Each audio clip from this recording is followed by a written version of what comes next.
chérie, bienvenue sur RM.radio. Vous êtes de nouveau chez Bonjour chérie. Et moi, Olga, avec notre équipe, nous sommes très ravis de vous retrouver au nouveau cette année. Vous souhaitez très belle année, que vous aurez l'amour réciproque si vous n'avez pas encore, ou améliorer vos relations en cours et également réussir vos projets en cours et de commencer à avoir la force et le courage de commencer de nouveaux projets. Et Bonjour chérie sera de vos côtés pour vous inspirer. Également, si vous souhaitez devenir un bon manager, gérer une équipe, développer vos compétences professionnelles et également améliorer votre vie en couple, le sujet d'aujourd'hui pourra vous intéresser à 100% parce que le sujet que nous avons choisi, ce sera les relations professionnelles et les relations amoureuses. Est-ce qu'on peut y appliquer les mêmes méthodes? Et notre invitée aujourd'hui, Fanny Valette. Bonjour Fanny. Bonjour Olga et merci beaucoup pour ton invitation. Merci à toi également. Fanny qui est directrice de site et on aimerait voir avec toi que tu pourras partager avec nous ton expérience au travail et aussi la vie en couple. Est-ce que justement on peut réussir les deux en même temps, ou peut-être parfois il faut savoir faire des priorités, surtout pour les femmes, parce qu'on a autant de choses à faire dans la vie, réussir le couple, la famille, les enfants, et on peut continuer cette liste. Voilà, c'est ça. Dis-moi, en tant que directrice de site, quelles sont tes missions au quotidien? Alors, moi, mes missions au quotidien, c'est la gestion du personnel. Déjà, première chose, quand tu arrives le matin sur un site à 6h30, déjà, voir si tout le monde est bien en poste, si tout le monde est là. Ensuite, j'ai la gestion administrative. Toute l'administration, ça regroupe la gestion.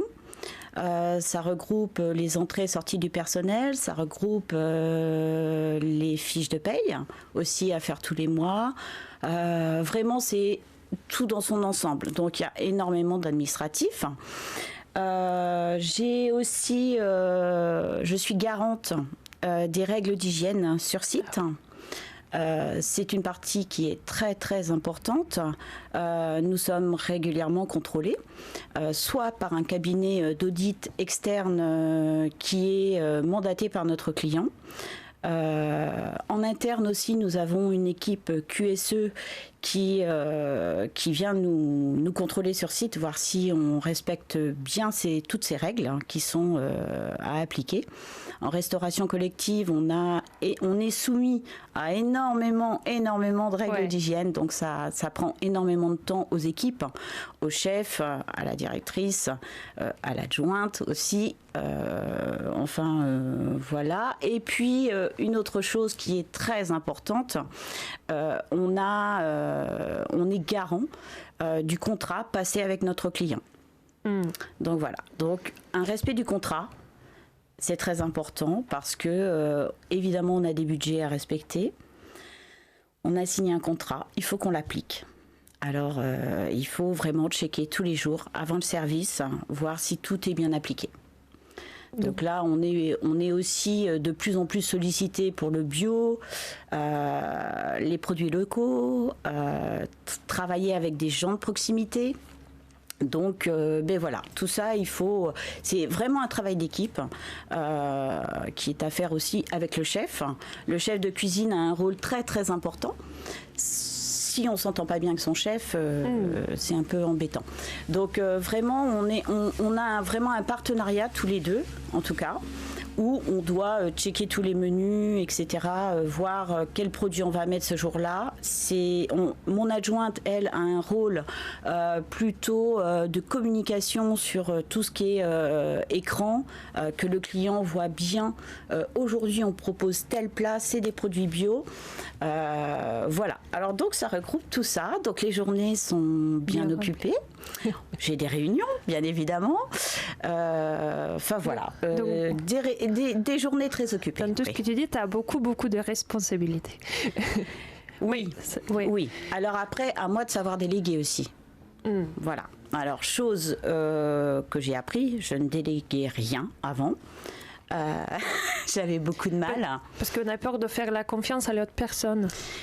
Alors chez moi, c'était pas une question de confiance. C'était pas ça. C'était, j'étais sûre que c'était bien fait si je le faisais. En fait, je me persuadais de ça C'est pas forcément vrai puisque en vieillissant on apprend tous les jours et j'ai pu constater que effectivement en déléguant on était soulagé et puis les choses étaient très bien faites. Donc voilà. Après j'ai appris comme tout le monde, on apprend tous et donc voilà, il faut déléguer absolument. C'est une priorité, sinon nous on se met en danger. On fait des horaires de dingue, hein, déjà en restauration. Et si on ne délègue pas, on est débordé et on s'enfonce. Donc il y a des expériences où on rate des choses et là on se remet en question. Et je pense que se remettre en question tous les jours, c'est important. Se dire voilà, aujourd'hui, qu'est-ce que j'ai bien fait, qu'est-ce que j'ai mal fait et est-ce que j'ai pas une autre solution pour évoluer, pour moi en tant que personne aussi apprendre des autres, puisque moi j'ai pas la science infuse, hein, je suis comme tout le monde. J'apprends aussi beaucoup de mon personnel. Quelquefois il y a des gens qui m'épatent. Donc voilà, tout ça c'est un gros travail d'équipe. D'ailleurs, pour devenir directrice de site, je pense que tu as fait quand même un gros parcours avant. Est-ce que déjà c'était ton rêve de gérer une équipe ou comment tu es arrivée sur ce chemin-là? Alors, ce n'était pas du tout mon rêve, pas du tout. Moi, je rêvais d'être infirmière. Donc, oui, j'ai démarré des études d'infirmière. Et puis, j'ai rencontré l'amour. Donc, il était chef de cuisine. J'ai donc connu ce monde de la restauration. Et très vite, j'ai beaucoup aimé. Alors, moi, j'habitais en Bourgogne. Je venais tous les week-ends sur Paris. Et puis, j'ai travaillé dans la restauration très vite. Je venais donc le week-end où je travaillais dans l'événementiel. Et puis ensuite, pendant mes vacances, payer le permis, payer la voiture. Donc voilà, c'est comme ça que j'ai connu la restauration et ce métier m'a tout de suite plu. Ouais. J'ai tout de suite su qu'il y avait énormément de choses à apprendre. Parce que moi, c'est dans mon caractère, toujours apprendre, toujours avoir des objectifs, ça c'est une priorité pour moi. Et donc voilà comment j'ai connu la restauration. Donc c'était pas du tout une vocation, mais maintenant c'est devenu une passion. Voilà. Une passion. Oui, oui.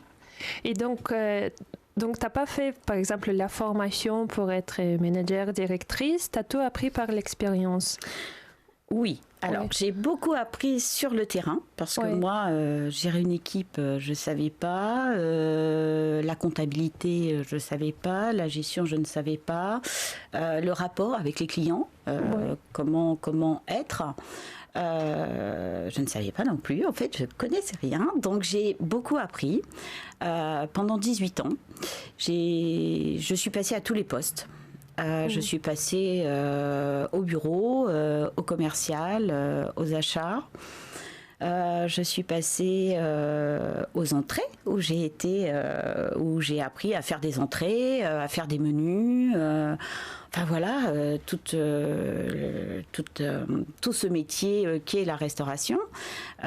J'ai fait la plonge, j'ai fait plein de choses. Donc j'ai tout appris sur le terrain et je pense que c'est la meilleure des formations, en tout cas pour moi. C'est très riche.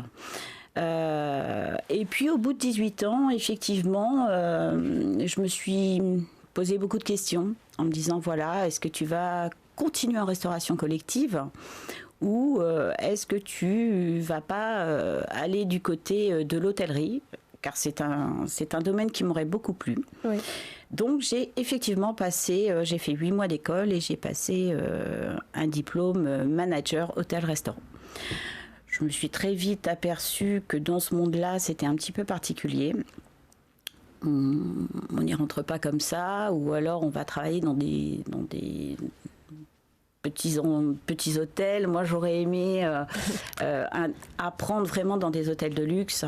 Et si on ne fait pas partie de ce monde-là, on n'y rentre pas. J'ai essayé, j'y suis pas arrivée. Donc, c'est pas grave. On retourne en restauration collective. Et puis voilà, j'ai été embauchée comme directrice adjointe, déjà dans un premier temps. Et puis, au bout d'1 an, je suis passée directrice de restaurant. Donc le milieu de l'entreprise, je ne le connaissais pas. J'étais plutôt du côté de la cuisine centrale avant. Donc je ne le connaissais pas. J'ai appris comment gérer de la vente à emporter. J'ai appris comment gérer un self de 3000 personnes. L'événementiel, évidemment, puisque on a souvent de l'événementiel aussi sur les sites. Donc tout ce qui est petit déjeuner, repas d'affaires, etc. Voilà, j'ai tout appris. J'ai grimpé les échelons. Et de directrice de restaurant, je suis passée un jour directrice de site où là, on est plus sur des gros porteurs qui peuvent aller jusqu'à une gestion de 6 millions d'euros à peu près. Est-ce que pour toi, ça te faisait peur quand même, par exemple, de rentrer la première fois en contact avec des clients, de prendre cette responsabilité, de gérer un site? Est-ce que... Ou ça va Non, ça m'a jamais fait peur. J'ai toujours eu un contact assez facile avec les gens. En général, je sais où je veux aller. Je sais comment obtenir certaines choses aussi. Et puis le contact, c'est pour moi primordial. Donc, non, j'ai jamais eu peur. Non, jamais eu peur. Il faut se lancer. Après voilà, on a le droit de se tromper, on a le droit de se planter. Mais après voilà. Comme tu disais, il faut se remettre en cause et prendre le recul, analyser ce que tu fais. C'est ça. Il faut constamment prendre du recul et se dire voilà, moi j'ai pas la science infuse, qu'est-ce que j'ai fait de bien, de pas bien aujourd'hui. Ça, c'est hyper important. Rien n'est jamais gagné dans la vie, que ce soit dans la vie personnelle ou dans le travail. Rien n'est jamais gagné. Pour quelqu'un qui aimerait effectuer ce métier, justement, qui sent la passion, est-ce que tu penses que cette méthode, comme par exemple, t'es rentré dans l'entreprise et t'as vu tous les côtés, comment ça fonctionne, et c'est ce qui t'a permis apparemment de devenir une bonne directrice. Est-ce que, à ton avis, aujourd'hui, de faire la formation, est-ce que c'est vraiment, utile? Est-ce que ça nous apprend, ou il faut quand même ne pas avoir peur d'avoir l'expérience et se lancer et apprendre Alors, moi, je pense que l'expérience du terrain reste la plus utile. D'accord. Voilà, c'est là où on apprend le plus. En tout cas, moi, pour la restauration, je pense qu'apprendre sur un banc d'école, voilà, on apprend. Évidemment, on apprend des choses. L'administratif, l'achat CCP, on apprend plein de choses. Mais notre travail est vraiment un travail de terrain, avant tout. Donc voilà, moi je pense que le terrain, c'est vraiment la meilleure des expériences, la meilleure des formations. Après, moi, j'ai choisi de faire une formation pour compléter le marketing, par exemple, chose que je ne connaissais pas. Un peu de droit aussi, puisque on a aussi un rôle de RH. Donc, et oui, on gère du personnel, donc il faut qu'on ait quand même un minimum de savoir, de compétences là-dessus. Donc voilà, on apprend des choses, mais le terrain reste quand même la meilleure expérience. Bon, je vous rappelle que vous êtes toujours sur RM.radio chez Bonjour Chérie. Le sujet aujourd'hui, est-ce que dans les relations professionnelles et les relations amoureuses, on peut appliquer les mêmes méthodes? Nous sommes aujourd'hui avec Fanny Valette, qui est directrice de site. Et si vous avez des questions pour notre invité, n'hésitez pas à nous envoyer un SMS également sur 07 71 59 62 68, 07 71 59 62 68.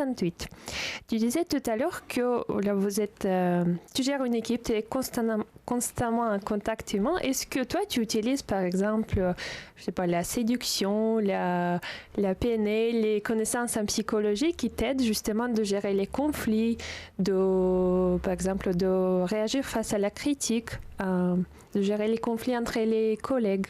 Comment ça se passe? Alors moi, j'utilise rien de tout ça. D'accord. C'est quoi ta méthode? Alors, quoique un peu la séduction quand même, quelquefois avec le client, ça peut y jouer.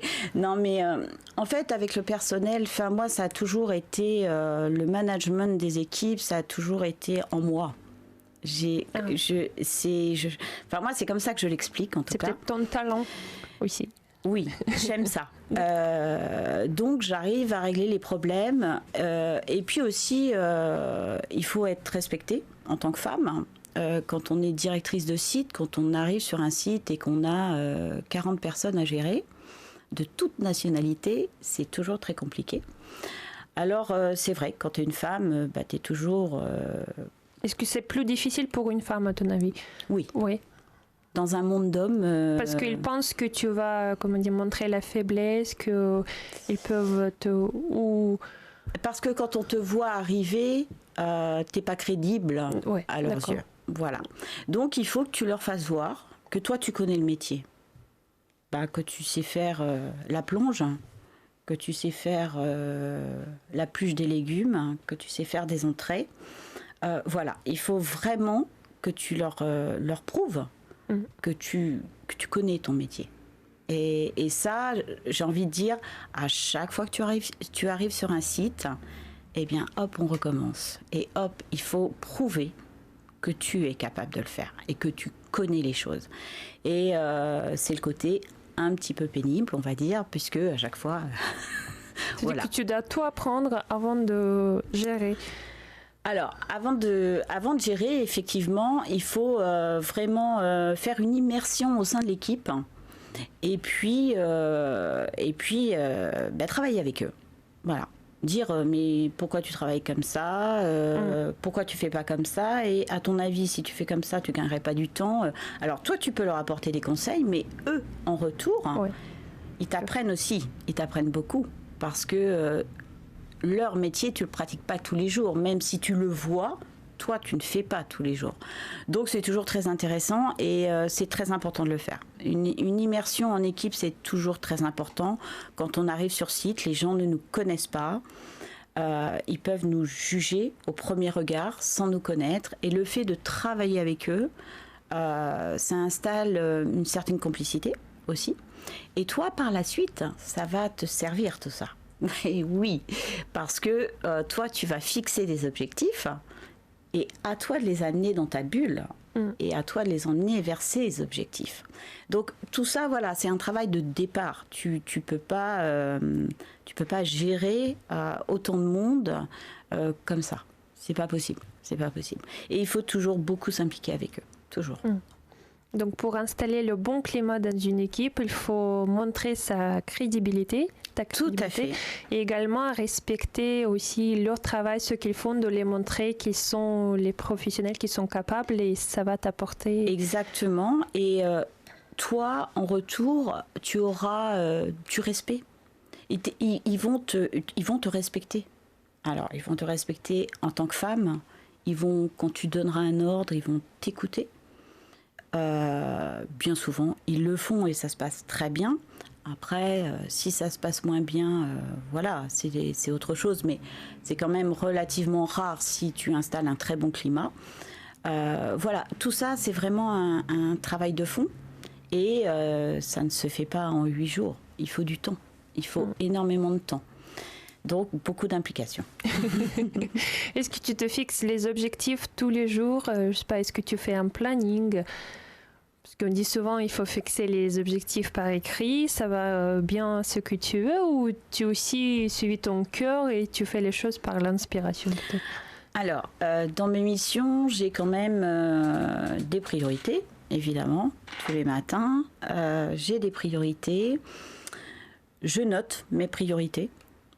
J'ai aussi des rendez-vous dans la journée, donc il faut que je puisse jongler avec tout ça.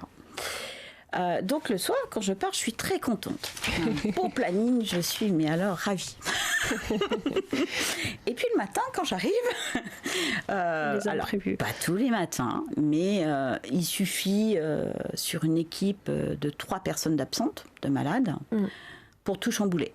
Donc là, le planning n'est plus du tout respecté. Et donc, on gère de l'imprévu. Et constamment. Et dans la restauration, j'ai envie de dire malheureusement, c'est constamment de l'imprévu. Donc, pas toujours facile, mais voilà, il faut se réorganiser, revoir nos priorités, et quelquefois, le planning n'est pas tenu, et c'est comme ça. Et avant, ça me travaillait beaucoup, je ne supportais pas ne pas tenir un planning. Maintenant, avec beaucoup de recul, je me dis, c'est comme ça. Et c'est comme ça. Voilà, et on ne peut pas faire autrement. Est-ce que, je ne sais pas, tu fais une petite pause de méditation pour te remettre en forme? Parce que pas tout le monde peut gérer. Parfois, les gens, ils n'arrivent pas à gérer le stress et ça peut perturber vraiment la personne. Ou pour toi, ça... Alors moi, il m'est arrivé, je suis quand même quelqu'un d'assez impulsif. Donc évidemment, il m'est arrivé de perdre pied sur certaines situations, de ne pas prendre assez de recul, de pas, de vraiment perdre pied. Et encore une fois, je me remets en question. Et puis, il y a des choses qui me plaisent énormément dans la vie. Notamment un pays que j'adore, où Bouddha est au centre de tout ça. Donc je lis beaucoup de livres et c'est vrai que ça a tendance à m'apaiser un peu. Ouais. Est-ce que aussi également, je reviens sur le fait parce que toi tu es une femme, tu gères un site, il y a également les hommes et les femmes qui travaillent. Est-ce que ça t'arrive de rencontrer la jalousie par exemple ou... Oui, ça m'est arrivé, très rarement, oui. Mais ça m'est arrivé de rencontrer de la jalousie. Après voilà, quand on a 20 ans, la jalousie nous blesse. Quand on a 30 ans, on est en colère. Puis quand on a 40, bon voilà, on laisse faire. Je pense qu'il y a des étapes dans la vie. Et la jalousie, elle fait partie de notre société, elle fait partie de nous. On est tous à un moment donné peut-être jaloux de quelqu'un, de quelque chose. Enfin voilà. Maintenant, il ne faut pas s'arrêter là-dessus. Il faut continuer à avancer. On a des objectifs. Pas écouter les qu'en dira-t-on, Justement, par exemple, les équipes où il y a des femmes, ça peut créer parfois les rumeurs et ça peut installer le climat un peu désagréable. Après, ça dépend des sociétés, mais parfois, je pense qu'en tant que directrice, peut-être c'est difficile à gérer. Oui, alors oui, tout à fait. Tu as raison. Le travail avec un environnement de femmes est compliqué, surtout au sein de la direction. Maintenant, moi j'ai la chance de travailler avec beaucoup d'hommes. Je m'entends vraiment bien avec les hommes. J'ai un petit peu plus de mal avec les femmes parce que justement il y a toujours ces petits qu'en dira-t-on, des petites choses qui moi me plaisent pas, mais bon voilà, c'est comme ça. Maintenant je suis quand même entourée de femmes et celles avec qui je travaille, je m'entends très très bien. Et quand ça se passe pas bien, à un moment donné, on se sépare, on ne travaille plus ensemble. Et voilà. Alors ça m'est rarement arrivé, mais ça m'est arrivé, oui. Est-ce que ça t'arrive aussi parfois de recevoir la critique, même du personnel ou de la direction? Est-ce que parfois ça ne peut pas perturber, je sais pas, ta confiance en soi ou comment tu le prends? Est-ce que ça te fait progresser aussi ou est-ce que ça peut aussi nous blesser parfois? La critique peut blesser. Effectivement, je te confirme, la critique, elle peut blesser. Maintenant, moi, j'accepte la critique quand elle est constructive. Voilà. Donc, si on construit quelque chose, la critique, elle est top. Enfin, moi, j'adhère totalement. Maintenant, si c'est une critique pour casser la personne et pour la mettre plus bas que terre, c'est pas ma philosophie de vie, c'est pas ma façon de voir les choses. Donc là, ouais, j'accepte moins et ça me blesse. Oui, évidemment. Donc on peut rien faire.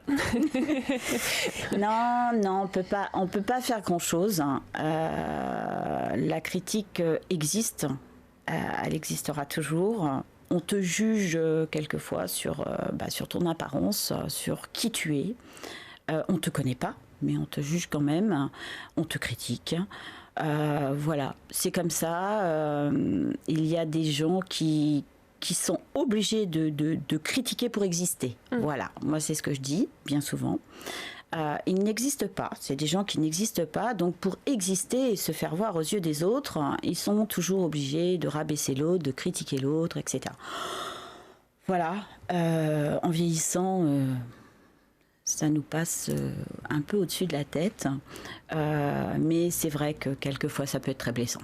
Ça peut être blessant. En tout cas, il faut toujours garder son esprit à l'intérieur, peut-être. Il faut garder ses valeurs. Ouais. Il faut garder ses valeurs. Il faut garder son esprit. Toi, tu sais qui tu es. Voilà. Alors, tu as des qualités, tu as des défauts. En général, tu te connais bien.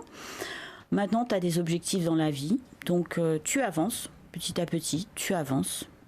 Et surtout, tu n'écoutes pas les autres. À moins, encore une fois, que ce soit constructif. Là, tu écoutes et ça peut t'apporter des choses. Justement, le travail, on voit que tu t'impliques, tu as le talent de gérer. Peut-être c'est comme c'était ta vocation dans ta vie, ou peut-être tu ne le savais pas. Oui, peut-être. Mais est-ce que le métier, quand même, t'a impacté, t'a cultivé des nouvelles qualités, ou même peut-être corrigé certains de tes petits défauts? Comment t'as impacté ta personnalité? Alors, j'ai toujours été quelqu'un avec beaucoup de caractère. Donc, ça a renforcé ce caractère. Je suis aussi quelqu'un de très sensible. Donc, la sensibilité, j'ai dû la travailler. À 20 ans, je pleurais pour un rien. Là, il m'arrive de pleurer, mais beaucoup moins. La sensibilité, je l'ai travaillée, évidemment. Et j'ai aussi beaucoup travaillé mon impulsivité. J'étais très impulsive. Et là, je dois dire que je suis plutôt calme. donc voilà, oui, le travail impacte sur ta personnalité. Il faut pas que ça impacte sur tes valeurs. Sur ta personnalité, oui, il y a du bon, parce que être trop impulsive, c'est pas bien. Moi, j'ai eu honte de certaines situations dans lesquelles je me suis mise vis-à-vis de mon personnel. Ce n'était pas bien. Et donc voilà, ça m'a apporté du bon, oui, de travailler plein de traits de caractère qui ne sont pas forcément très valorisants. Donc on s'améliore, oui, bien sûr. Pour quelqu'un, surtout les femmes qui nous écoutent, qu'est-ce qu'aujourd'hui tu pourrais, je peux dire, conseiller pour quelqu'un qui veut devenir manager, gérer une équipe, devenir directrice? À quoi il faut faire attention, et est-ce que vraiment il faut avoir une certaine vocation pour exercer ce métier, ou tout le monde peut y réussir en fait si on veut? Alors je pense que tout le monde peut réussir, très sincèrement. Enfin, si on a de la volonté, si on est passionné, tout le monde peut réussir dans la vie. C'est pour ça que rabaisser les gens, c'est pas bien, parce que on peut réussir. Alors il y en a qui vont réussir en 1 mois, puis d'autres qui mettront peut-être 6 mois pour réussir, mais le principal, il n'est pas en combien de temps, il est que l'objectif il soit atteint. Alors moi, je dirais que pour être directrice, il faut avoir beaucoup d'humilité, toujours, beaucoup, c'est très important. Par rapport à tes équipes, tu peux pas te faire... te dire, moi je suis tout là-haut et puis vous êtes tout en bas, c'est pas possible. Donc être humble, c'est important. Avoir des valeurs humanistes aussi, très important, parce que tu es amené à un moment donné à aider ton personnel dans n'importe quelle difficulté.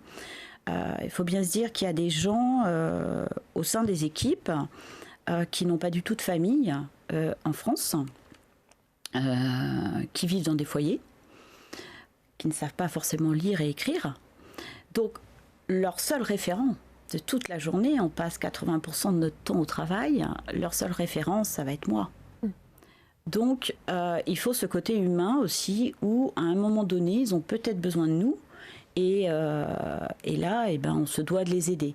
Alors, on n'est pas obligé de le faire, puisqu'on n'est pas assistante sociale non plus. Moi, je le fais. Après, chacun fait comme il veut, mais encore une fois, ça installe beaucoup de rapports humains qui sont très intéressants parce qu'on apprend à connaître les gens. Donc voilà, pour moi, c'est deux valeurs très importantes. Après, évidemment, si on va dans le propre du métier, être une bonne gestionnaire, hein, puisque on a quand même des comptes à rendre à la fin du mois à notre société. Voilà, avoir un bon feeling avec les gens. Voilà, et puis alors il faut avoir de l'humour. C'est très important. Mais oui, toujours un petit brin d'humour au sein du travail. On a des journées qui sont très difficiles. Donc moi, mes journées sont en général sérieuses, mais à un moment donné, on a 10 minutes, un quart d'heure où voilà, il y a beaucoup d'humour. Et voilà, et c'est très, très sympa. Ouais. Donc voilà, je pense que après chacun définit les choses comme il veut aussi. Moi, je pense que humour, humilité, tout ça, c'est hyper important. Hyper. Merci Fanny que tu partages avec nous ton expérience aujourd'hui. Je vous rappelle que vous êtes sur IRM.radio dans l'émission Bonjour chérie. Et aujourd'hui, on parle de relations professionnelles et relations amoureuses. Est-ce qu'on peut appliquer les mêmes méthodes et réussir la vie en couple et la vie professionnelle? Nous sommes avec Fanny Valette qui est directrice de site. Et tout à l'heure, on a parlé comment devenir vraiment un bon manager, savoir gérer une équipe, devenir directrice si vous souhaitez. Et là, je passe à la partie, parce que pour une femme, bien sûr, c'est bien de réussir au travail, mais il y a aussi la famille et la vie en couple, ce qui est important aussi. Et est-ce que, à ton avis, réunir la carrière, la vie en couple, est-ce que c'est possible, on peut réussir les deux? Ou dans la vie, il faut savoir mettre les priorités et parfois, tu dois mettre une chose en avant, une chose après. Comment c'est passé pour toi et comment ça se passe pour toi et quels conseils tu pourrais donner aujourd'hui? Alors, moi je pense effectivement qu'on peut réussir les deux. Voilà. Globalement, on peut réussir les deux. Mais, à mon avis, on a toujours un moment donné où on va être forcé de faire un choix. Si on est très carriériste, évidemment, les enfants, ils seront pas forcément élevés. On n'ira peut-être pas forcément les chercher à l'école, les emmener au sport, faire tout un tas de choses avec eux, parce que on aura des priorités travail pour notre carrière. Donc, ça peut être très compliqué. Tant que les enfants sont petits, c'est toujours très compliqué. Oui. Moi, j'ai été maman très jeune. Ma fille a certainement un instant T souffert de mon absence et de l'absence de son papa, parce qu'on était quand même tous les deux dans la restauration et on travaillait samedi, dimanche aussi. On travaillait vraiment 7 jours sur 7. On n'avait que très rarement de vacances. Donc, je pense que c'est une chose dont elle a souffert. Oui. Jusqu'à un moment donné où on s'est dit, voilà, il faut qu'on ralentisse et il faut aussi qu'on s'occupe un peu de notre fille. Marlène a été souvent nourrice, donc voilà. Maintenant, on a réussi tous les deux, différemment, à notre façon. Moi, je pense que c'est possible. Maintenant, on a des concessions à faire. C'est obligé. C'est soit on reste à des postes après qui sont moindres, et alors là on peut arriver à jongler entre notre famille et notre métier, soit vraiment si on veut atteindre des postes vraiment très très importants, ça devient compliqué et on est obligé de faire des choix. En même temps, le fait de voir maman qui réussit au travail, ça donne envie peut-être, ça fait partie aussi de l'éducation de l'enfant. Il voit comment tu réussis, il a envie peut-être de te ressembler. Voilà, il voit comment tu réussis, comment tu gères la vie. Ça donne aussi un exemple de l'autre côté. Oui, c'est vrai. Oui. C'est vrai, tu as raison, ça donne un exemple, ça lui donne aussi le goût du travail. Chose que chose que je tenais moi absolument, c'est que ma fille, elle réussisse, qu'elle fasse ce qu'elle aime, et puis qu'elle ait un esprit de travailleuse. Voilà, j'ai réussi. Donc, elle a réussi, donc tout va bien. Mais oui, c'est vrai que quand on voit ces parents qui sont très actifs, qui ont envie, où il y a des vraies valeurs pour le travail, effectivement, je pense que tu es élevé dans cette ambiance et que tu t'en imprègnes. L'enfance, ça nous dit de qui on va devenir plus tard. Mais oui. L'enfance, elle est très importante, très importante. Et à ton avis, c'est quand même, il faut être strict avec les enfants, ou est-ce que toi, tu étais strict avec ta fille, ou il faut quand même donner une part de liberté? Alors, pour être une bonne maman. Est-ce que tu étais un bon maman? Déjà, je pense qu'il faut lui donner beaucoup d'amour, c'est la priorité. Il faut savoir écouter son enfant. Lui donner confiance en lui, c'est très important. Qu'il puisse s'exprimer, être fidèle aussi à ses valeurs. Voilà, je pense que être une bonne maman, c'est tout ça. C'est vraiment la base de tout. Ton enfant, il doit pouvoir s'exprimer, il doit pouvoir être libre, se sentir libre. Voilà, se sentir libre de ses choix de vie, même si nous, en tant que parents, ça ne nous plaît pas, parce qu'il y a des choses qui peuvent ne pas nous plaire. Oui, tout à fait. On se doit de respecter, de l'écouter, d'essayer de comprendre pourquoi il a choisi telle ou telle chose, cette voie-là, ou pas celle-ci, parce que nous, parents, voilà, on préférerait voir notre fils médecin plutôt qu'infirmier. C'est toujours un petit peu ce côté-là. Voilà, maintenant déjà, est-ce qu'il a les capacités? Est-ce qu'il en a envie? Et voilà, est-ce qu'il a envie d'être médecin? Bon, pas forcément. Donc vraiment, tout ça, je pense que après, il faut donner des limites à chaque chose.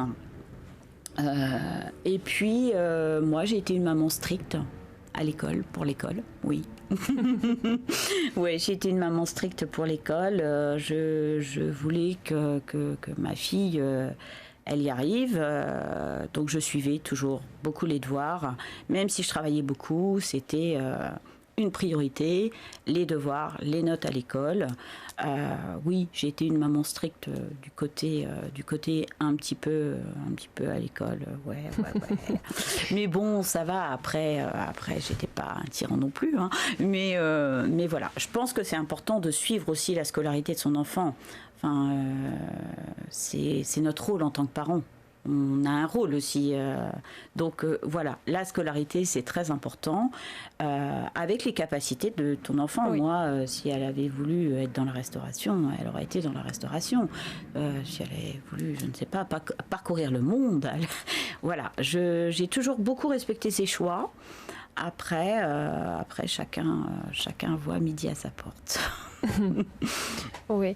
Et en couple, est-ce que tu penses que c'est plus quand même la femme qui dirige les relations, ou c'est la responsabilité des deux côtés?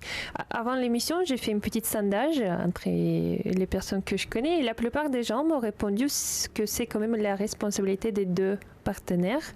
Alors qu'à mon avis personnel, c'est aussi quand même la femme qui donne plus, qui s'implique plus pour créer, si on peut dire, l'atmosphère à la maison, de diriger, même aider à son mari dans sa vie professionnelle et à la maison aussi. À ton avis? Alors, à mon avis, je pense que c'est les deux. Parce que je pense que tout ça, c'est un partage. Les femmes, de plus en plus, veulent accéder à des postes importants, font des métiers d'hommes.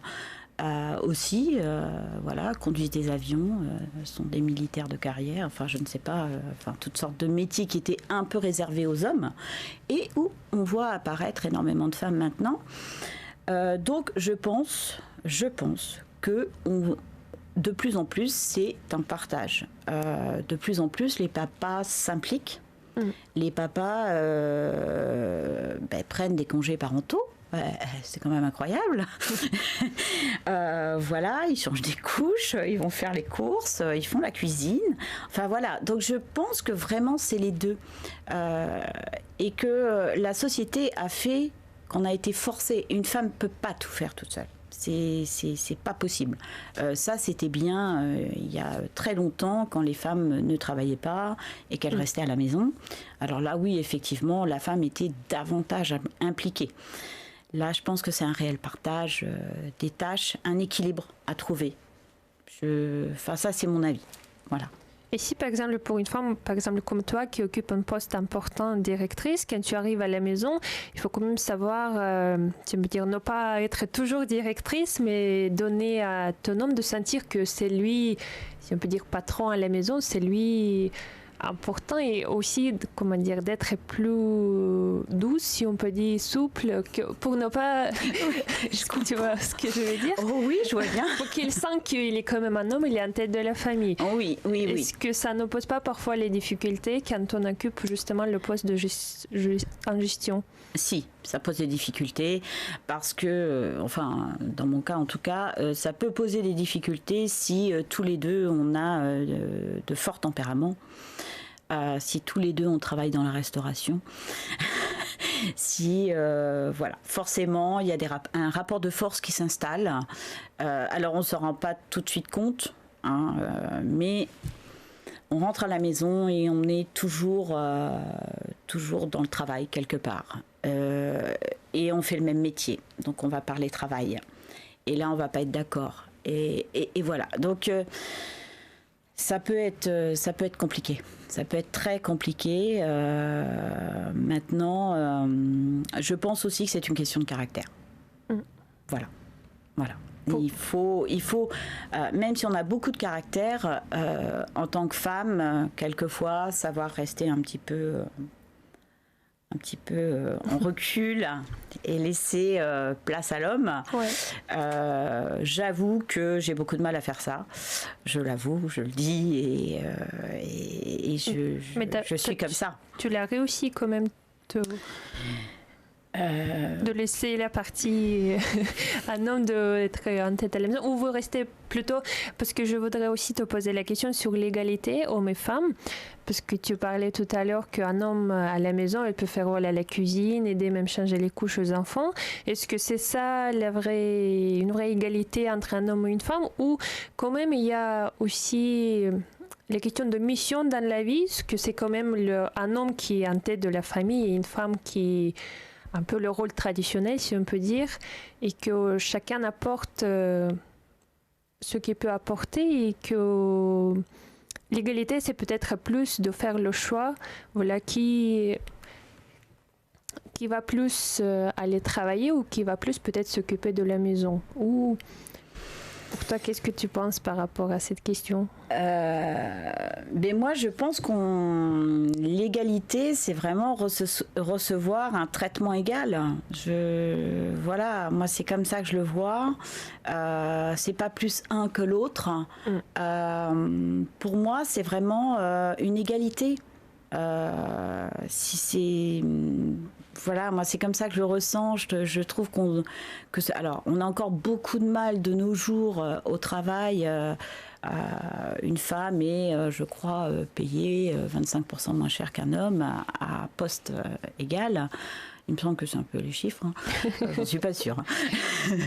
Mais voilà, pour moi, c'est une question oui, d'égalité, d'équilibre. Il faut que chacun puisse trouver son équilibre. Voilà, après moi j'ai un parcours un peu difficile quand même du côté cœur.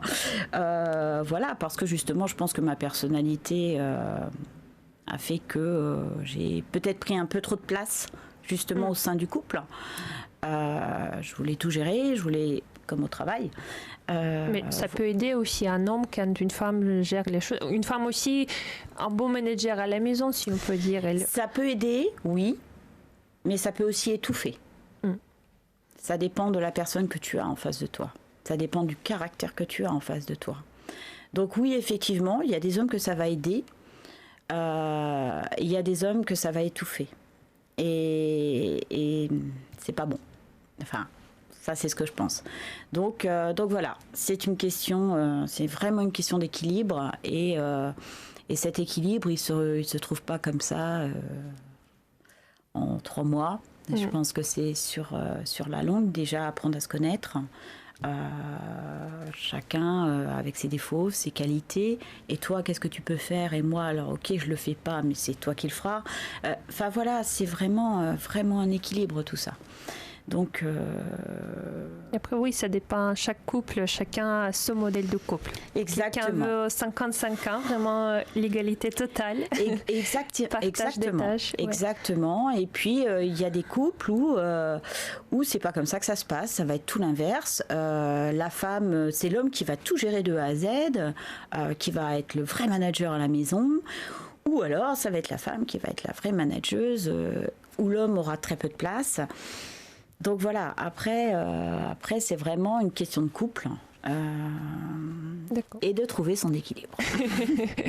Mais je vous souhaite quand même de laisser, exprimer votre partie féminine, comme à la maison et au travail aussi, également donner la place à un homme d'exprimer sa partie masculine, si on peut dire ça. Tout à fait, il faut, je pense que c'est très important, il le faut. Faut pas étouffer l'autre. Voilà, alors ça c'est des choses aussi qu'on apprend, et puis avec du recul, comme je le disais tout à l'heure, on a du recul au travail sur nos journées, mais il faut aussi avoir du recul dans ton couple, se dire là j'ai pas bien agi vis-à-vis de lui, et il faut savoir le reconnaître aussi. Mais ça on apprend de ses erreurs, et voilà, il faut retenir les leçons, et puis surtout les appliquer. Il faut les retenir mais les appliquer. Il ne faut pas les oublier, surtout pas. Même un couple, tout ne peut pas être parfait, même si parfois on regarde comme dans les films, quand tout est parfait, mais il y a aussi des choses à gérer, et comme tu dis, on apprend le partenaire avec le temps, on apprend soi-même, et on comprend aussi ce que l'autre peut nous donner, ce qu'on peut lui donner. Et l'objectif de créer un équilibre. Et voilà, mais c'est ça. C'est pas tout facile, hein, c'est comme au travail, c'est pas facile. Et puis, une chose importante aussi, il faut pas rentrer dans la routine. La routine tue un couple. C'est très clair, la routine, elle tue un couple. Je suis bien placée pour le savoir. Et elle tue un couple. Et ça, j'arrête pas de le dire. Donc, toujours avoir... comme au travail, avoir des objectifs, se dire voilà, ce week-end on va faire ça ensemble, avoir des moments, même si on a des enfants, qu'on est une famille nombreuse, il faut absolument conserver des moments avec son homme, voilà, partir en week-end, faire une activité ensemble, partager quelque chose ensemble, en dehors de la maison, en dehors des tâches du quotidien. Et la routine tue un couple, voilà. C'est une bonne remarque. Et toi tu as commencé à dire déjà que tu es passionnée aussi. Tu as une activité, tu aides les enfants au Cambodge. Oui. Alors voilà, j'ai découvert le Cambodge il y a 4 ans. Il y a 4 ans. Et puis j'ai posé un pied là-bas, et je me suis dit voilà, c'est là. Alors c'est là. Mais pourquoi je suis là? Alors moi, je venais visiter. Donc effectivement, je suis tombée amoureuse d'un pays, de toute sa culture, de son patrimoine, mais surtout, je suis tombée amoureuse des gens.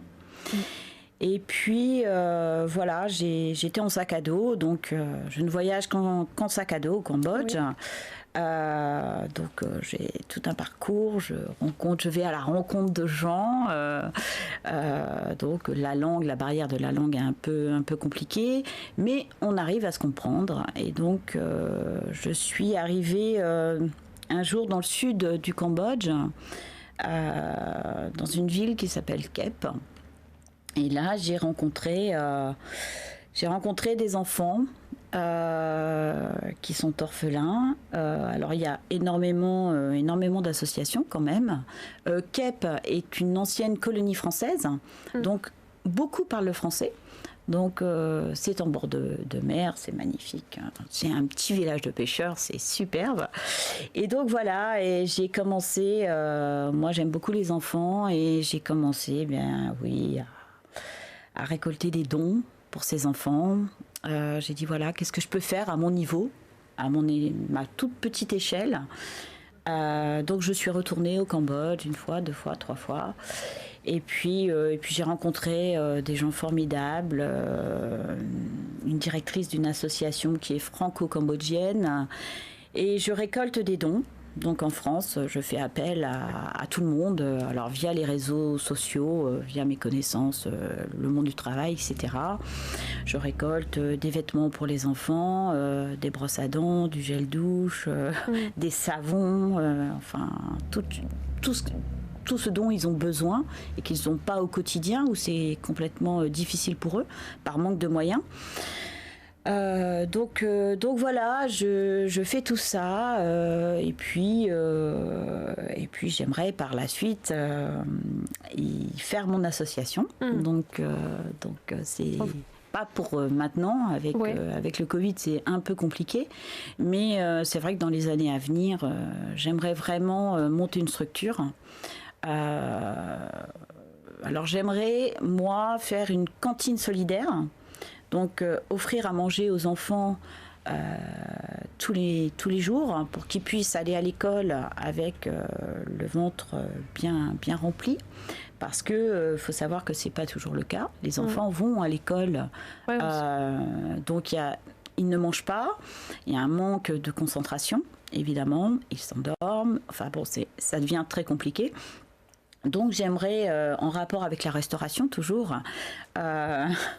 monter cette cantine solidaire, et puis continuer à aider une dizaine d'enfants qui sont orphelins, qui ont besoin de repères dans leur vie, se lever le matin, avoir un bon petit déjeuner, partir à l'école, pouvoir manger, avoir des activités à côté, enfin voilà. Il ne s'agit pas de monter une grosse association. Moi, je souhaite me consacrer qu'au Cambodge. Je ne veux pas aller développer cette association, pas du tout. Mais vraiment aller aider. Alors, c'est une petite goutte d'eau. Mais voilà. C'est par les petites gouttes d'eau qu'on forme l'océan. Et exactement. C'est comme ça que je le vois. Et puis j'ai un véritable coup de cœur pour le Cambodge. Pourquoi ça t'a touché particulièrement Cambodge? En fait, la première fois que j'y suis allée, j'étais encore pas arrivée à Kep. J'étais dans un village, et il y a quelque chose qui m'a touchée. Je suis allée dans une petite échoppe. Il y avait une vieille mamie, une dame qui avait peut-être 90 ans, et qui avait une petite fille de 1 an et demi avec elle. Cette petite fille est venue à moi, et j'ai toujours dit que ce regard avait changé ma vie, et c'est vrai. Ouais. Et cette mamie m'a demandé si je voulais pas la prendre, parce qu'elle pouvait pas l'élever. Elle n'avait pas d'argent, elle gagnait pas. Ouais. Ça m'a. Et t'as demandé comme ça? Oui. Elle te donne l'enfant, et elle te fait comme ça, et tu comprends que elle veut te le donner. Et là, ça te change. Enfin, moi, ça m'a changé quelque chose. Donc voilà, je me suis dit, mais c'est pas possible, quoi. Et puis, à mon deuxième voyage, j'ai rencontré dans le Nord ce qu'on appelle les enfants des rues, les enfants chiffonniers, qui sont aussi sur des décharges toute la journée. Et voilà. Et tu te dis, si je peux en sauver 5, 6, 10, voilà. C'est 10 qui réussiront peut-être après dans leur vie. Et voilà, c'est pour tout ça. Et puis le Cambodge a vraiment un patrimoine extraordinaire. Donc voilà, maintenant je connais beaucoup de monde là-bas. Je suis attachée à ce pays. Voilà. Ça peut-être te faire revenir qu'un peu, comment dire, être heureux des choses très simples que parfois on ne se rend pas compte qu'il y a des gens qui manquent juste voilà, à manger, à boire, les choses simples qu'on a au quotidien. On ne se rend pas compte que il y en a ceux qu'ils ont, ils ont la chance et que parfois on peut vraiment aider les gens par les simples gestes, de les rendre heureux. C'est tout à fait ça, tu as complètement raison Olga, parce que moi j'ai pris conscience de ça. On a tous envie de la dernière paire de chaussures, du dernier sac à main, du beau manteau. Oui, alors oui, on est en France dans une société de consommation quand même. Mais quand je retourne là-bas, j'y vais une fois par an pendant 1 mois. Je vis avec un short, un t-shirt et une paire de baskets pendant 1 mois. J'ai un sac à dos. Et tu es heureuse. Je suis heureuse et j'ai besoin de rien d'autre. Donc revenir à certaines valeurs, quelquefois aussi, nous donne un autre regard sur notre pays, un autre regard sur notre façon de vivre. Et on se dit, j'ai pas besoin de plus en fait, mais j'ai pas à me plaindre, je suis heureuse, et voilà. Et il y a des consciences qui se prennent comme ça. Évidemment, celui qui ne voyage pas, le voyage est une ouverture d'esprit. Moi, j'ai toujours voyagé, et pour moi, c'est une vraie ouverture d'esprit. C'est aller à la rencontre des autres, les connaître, ne pas les juger, mais vraiment apprendre sur leur pays, leur culture, et tout ça. Mais tout ça, c'est très enrichissant, très, très enrichissant. Bon, on te souhaite bonne chance et bravo. Merci. Si tu vas réussir cette association, même si les gens peut-être qui nous écoutent, peut-être quelqu'un souhaitera te rejoindre. On peut Avec plaisir. Merci Fanny de cette expérience partagée avec nous. On essaie de trouver des réponses à des questions, comment on peut faire mieux de réussir la carrière professionnelle, également réussir la famille, la vie en couple et l'éducation des enfants. Merci Fanny d'avoir partagé ton expérience très enrichissante. Je pense qu'on a tiré beaucoup de conseils et les méthodes qu'on va appliquer. Et merci d'être venu ce matin avec nous. Et moi, avec mon équipe Bonjour Chérie, on vous souhaite appliquer des bonnes méthodes dans votre vie et essayer de faire le maximum possible pour réussir les deux côtés, la vie professionnelle et la vie en couple, parce que l'amour, c'est quand même le sens de vie. Moi, avec mon équipe et avec Fanny Valette, on vous souhaite une très belle journée. Je vous dis à la semaine prochaine. Merci beaucoup, Olga.